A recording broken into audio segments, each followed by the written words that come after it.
Hi everybody, thanks for coming. My name's Mira and I'm the outgoing editor of Voiceworks. This is my last ever issue of the magazine, so I just want to say a few thank yous. First of all, I want to say thank you to the editorial committee. I feel so lucky to have worked with all of you and I'm going to miss you so much. I also want to say thanks to Michael Sun, our designer, who makes this magazine so gorgeous every single time.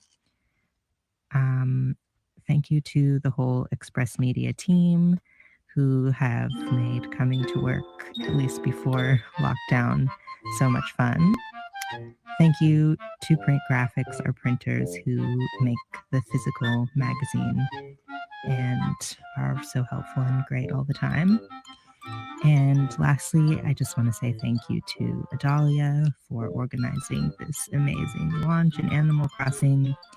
And I want to say congratulations to Adalia, who is taking over the role of editor here. I cannot wait to see what Adalia does with the magazine. And yeah, I'm just really excited.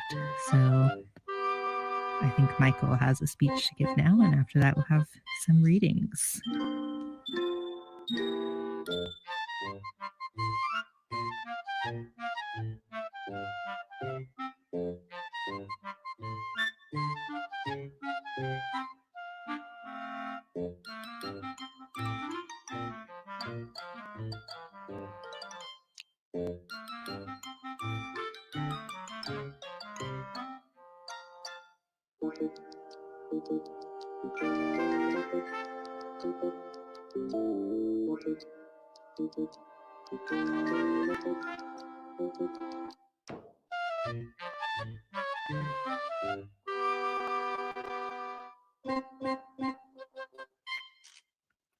So first of all, I just wanted to say how so honored I am that I'm even getting to participate inside an Animal Crossing launch. It's honestly a dream come true, even for someone like me who is very slow and doesn't even yet have Animal Crossing, but that is A-okay, still a dream for me to see myself in Villager form.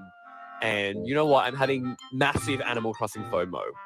So rest assured, I'm going to be buying a Switch very, very, very soon. I'm also recording this in a closet right now. Obviously because #audio hacks, soundproofing best in the closet, it means that I can get primo audio quality, but also because it's like the only space in my house that I can actually cry safely and privately now, so no one is going to be able to hear when I'm like sobbing to myself about how much I'm going to miss Voiceworks. I've been designing Voiceworks for around 2 years, I want to say 7 issues now, and every step of the way has been so amazing. From first meeting Mira and Lucy and the rest of the Express Media team to, you know, brainstorming all those ideas on what the magazine was going to look like and then producing it every issue. And honestly, every issue has just been the funnest experience. Sure, a lot of last minute crunches and rushes, but I live for stress. So it has been, as I said before, a dream come true. Thank you so much to Mira for being the most amazing editor, most amazing collaborator, letting me try a whole bunch of weird shit. Thank you to every person who's written or created art or done anything with the magazine, including the online edition of Voiceworks. Thank you for letting me read your work and thank you for entrusting me to lay out your work. Thank you to the entirety of the EdCom for being so kind. And thank you to everyone who has read Voiceworks. So I'm very, very, very sad to be leaving this magazine. I don't know what I'm going to be doing when I don't have a magazine to lay up every 3 months, but you know what? That's okay because I know that it's in good hands. I'm so excited to see what Adalia does. It's going to be funky, beautiful, amazing, experimental, fun to read, but also tackle serious issues sometimes. And it's going to be just the best magazine in the world. So over to you. I'm so excited. I'm going to go sob in my closet now, but enjoy the rest of the launch. Peace.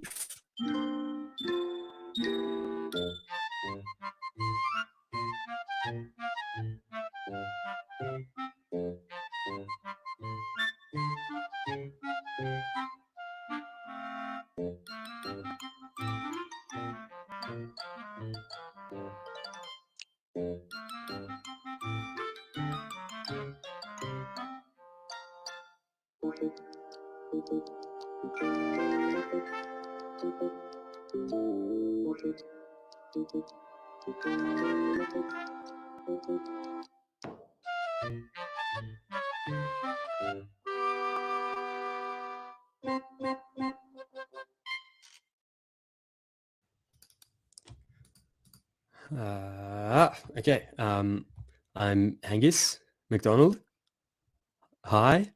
And I'll be reading my short story, God's Gift to Touch Football. This is not a picture of me, by the way. I'm a normal human person.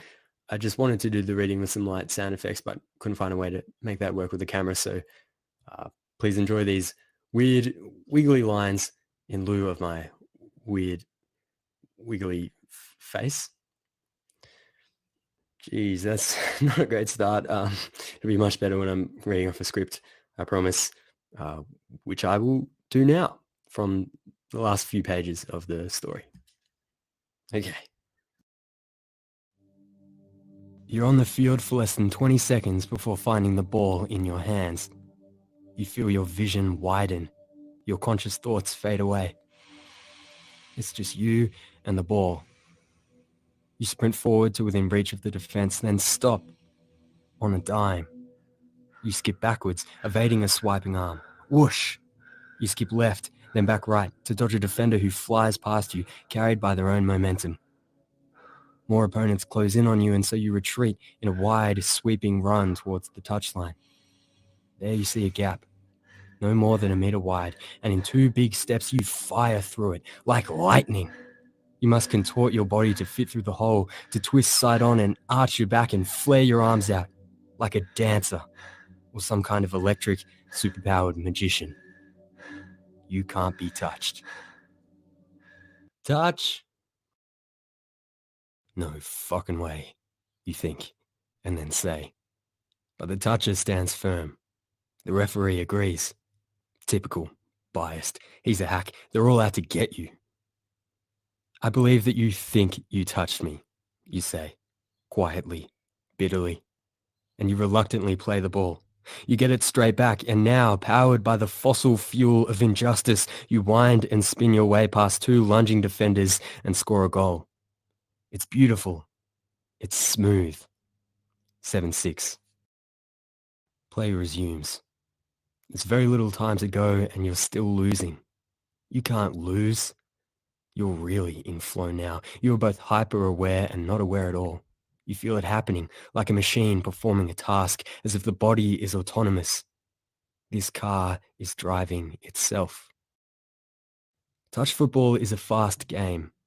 It can be hard to read the play, harder still to understand it on a deep, primal level. But you do. Your opposition has the ball and you see a big pass coming. You intercept it in a flash and take off down the touchline. But you're being chased by the only fast guy on the opposition, and the exertion of carrying the whole team is taking its toll. He's gaining on you. You're going to have to pass. You look around.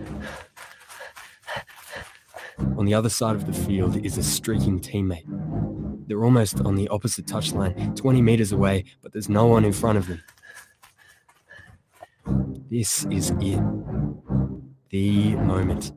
The whole semi-final is at stake. Ticking clock, closing window, the ball in your beautiful, special hands. You load up and unleash the perfect pass. Snap, whoosh, wah.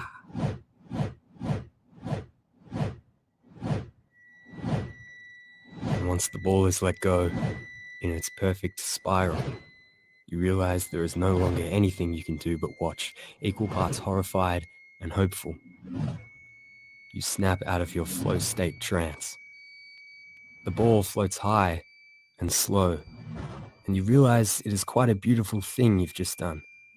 And you realize how incredible it is to be alive. Still the ball soars. And you can't help but think about what being beautiful at touch football actually means. It means that you, a human being, a machine made of chemicals and meat, have attained such mastery over the body, over the mind, that you move in a way that reconciles the improbability of your existence and even makes it pretty. Still the ball soars. You think that your body is really quite spectacular. The chemical constituents of it, the atoms of oxygen and hydrogen could be found in any old pile of dirt. They've been assembled in such a way in your body so that you are not only conscious, but beautiful. You think of your skin that regenerates itself, the liver that metabolizes all on its own. Though much of that is small and ugly stuff, that's all you really are. Your entire body is made of chemical reactions and electrical impulses that you have brought together into a single, beautiful thing. And still the ball soars. You unite your own disparate parts, the strange and unwieldy limbs, the beating heart, in order to play touch football. And that, you feel, is tangible proof that you exist, that you are alive, that there is a conscious, brilliant mind in charge of the body that surrounds it. Whoosh, wah, clunk. The ball hits your teammate at a perfect, catchable height. It bounces off their meaty hands, dribbles along the ground, and rolls out the sideline. You lose the game. You lose your shot at the grand final. You lose your temper. You say some things you'll later regret. You burn a lot of bridges, actually. You accuse your teammates of not existing in the same way that you do. You say that they're ugly, pitiful people, failing to understand or reconcile the true beauty you have attained through the mastery of your body. And, well, basically, the postseason drinks are kind of unpleasant, and after a couple of weeks, you're quietly removed from the team WhatsApp.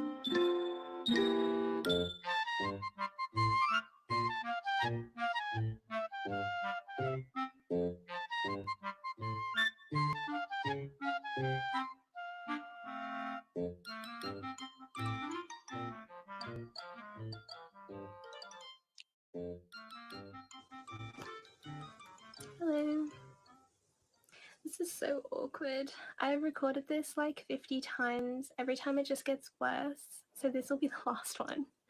I wrote this poem many months ago because grocery shopping really did bring me lots of comfort. It sort of doesn't anymore.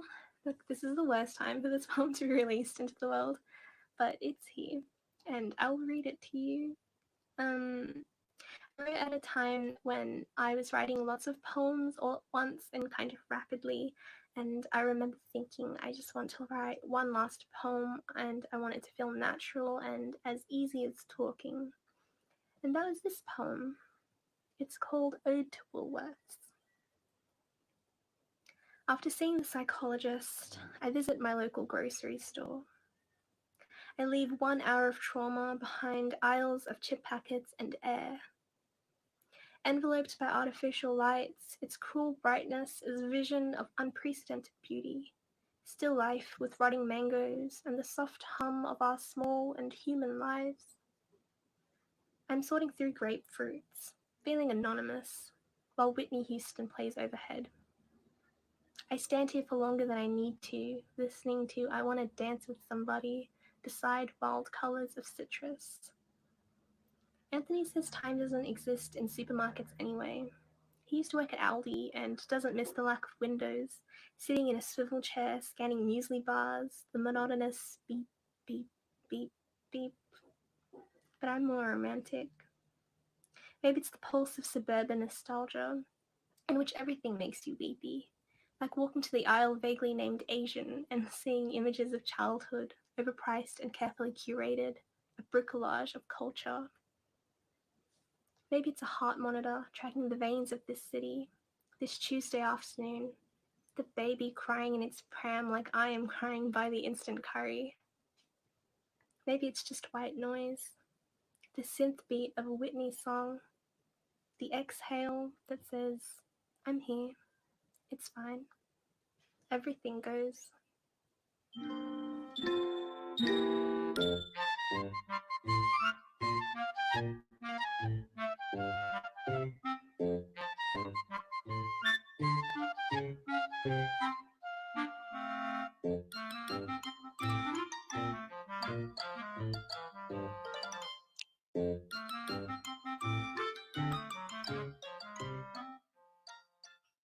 Three, bring the pain. The ceiling tiles of a walk-in clinic, you might notice, are the same in every other walk-in clinic. White fibro slotted together between smooth strips of plastic. You might say they look like stomach lining, old carpet, the fake marble they use to renovate kitchens when you shut your eyes tight. It isn't a sexy, shiny TV lighting set room. Each tile costs about $2.30 according to the wholesale retailer's website. You stare at them while a doctor swabs you, then asks you to pop your pants back on. I know nothing about the inside of the body. It's all blood, right? Staring at my face in the consult room mirror, I wish for TV lighting and a makeup artist to blend away my eye bags. I see the room dismantled into flat pack sets, looked around to reveal a crisp surgery bay that I will open the door to craft table snacks and a handsome producer asking if I'm ready to go again. The doctor knocks. I roll into bed. I load season 4. I pick at the dirt underneath my nails. I feel my back and stomach clench in unison, trying to guess my parents' Stan password. I have 2 diagnoses now, migraines and endometriosis. Both are more common in people with uteruses, very painful. Both are not well-researched, well-treated, well understood. The diagnosis gives me the comfort and dissatisfaction of a word. 2 words to fill the whole of information or effective treatment. All I know about why I'm in pain would fill about 2 pieces of A4 paper. The second diagnosis is, even in my non-medical perspective, a little dodgy. That's because the only real way to tell if someone has endometriosis is through a laparoscopy. Google Doctor once again tells me, laparoscopy is a keyhole surgery used to examine or operate on the interior of the abdominal or pelvic cavities. TLDR, a camera goes in near the belly button and has a nosy around. My love finds the word funny, and we dance around our kitchen singing it in different rhythms. Laparoscopy, laparoscopy, laparoscopy. I think my body is tired enough without surgery. My doctor thinks the wait list will be at least a year. I wish I had a sparkle pager. When I find myself slipping into this mystery illness, there is no team of Grace Loan specialists to refer me on for further tests. The nurse has to poke me 3 times to find a vein. My single sexy glimmer is my new GP. He is tall and British and has a nice face peppered in 5 o'clock shadow. I imagine running a hand across the stubble along my own jaw. He looks like he may have stepped out of a casting call for a Shonda Rhimes male lead. Call him McCharming, maybe. I cannot call a consult from the clinic wait room, and even if I could, there is no interstate specialist with a sassy personality to brush my hair back and tell me it's going to be okay. Instead, I am told there are no studies that give us a clear pathway to treatment. Pressure helps the pain, and so I wrap my hands across my forehead, chest, back. I play soft kisses along my forearms and pull my curls in my fingers. By the time I am lying on my bed, naked and covered in frozen food in a desperate attempt to stop the expansion of blood vessels in my brain, I understand the overused analogy of a frog in water. I am boiling. 4. He's gone. I'm free. A migraine breaking is a cool change on a 40-degree-plus day in a row of 40-degree-plus days. You wake from a sticky, sedative-induced sleep and peel yourself up to find the heat has given way to a breeze that pushes itself against the windows. And so you run, throwing open every door and parting every curtain to let it whip through the house so that you can take deep breaths. You are so wrapped up in the cool so quickly that if it weren't for the droop of your ferns and the whir of your fridge, you might never have believed the heat was there at all. It is part defense mechanism and part escapism. I think some days that if I were truly aware all the time the level of pain my body was able to endure, I might not be able to get out of bed in the first place. Like walking through the day with your hand pressing on a big red button, sweat making you slip, knowing at some point your palm will cramp and seize and you will have to let go no matter the consequences. The pain starts to eat at my energy levels. My days become shorter and the process of waking up becomes a prolonged saga. Eyes half open, breath slow, mouth agape become my default position. I fall into REM on the bus, at my desk, on my best friend's couch at pre-drinks. Call me McDreamy.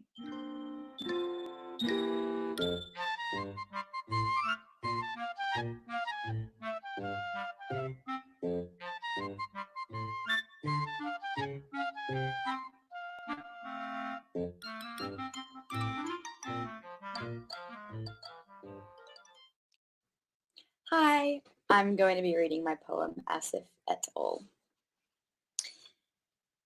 A choir of middle-aged men in tailcoats, harmonizing like a barbershop quartet. I'm sorry. I keep them in my pocket for cottage cheese moments, when something is bland, but unexpectedly so.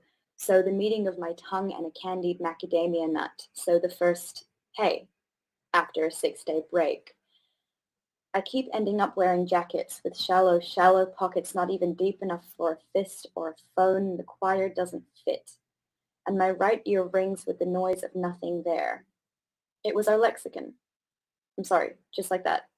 One word, no intonation, no salt, no seasoning, just like this. I stubbed my toe. I'm sorry. I ran for the bus and I missed it. I'm sorry. This Google Doc is confusing. I'm sorry.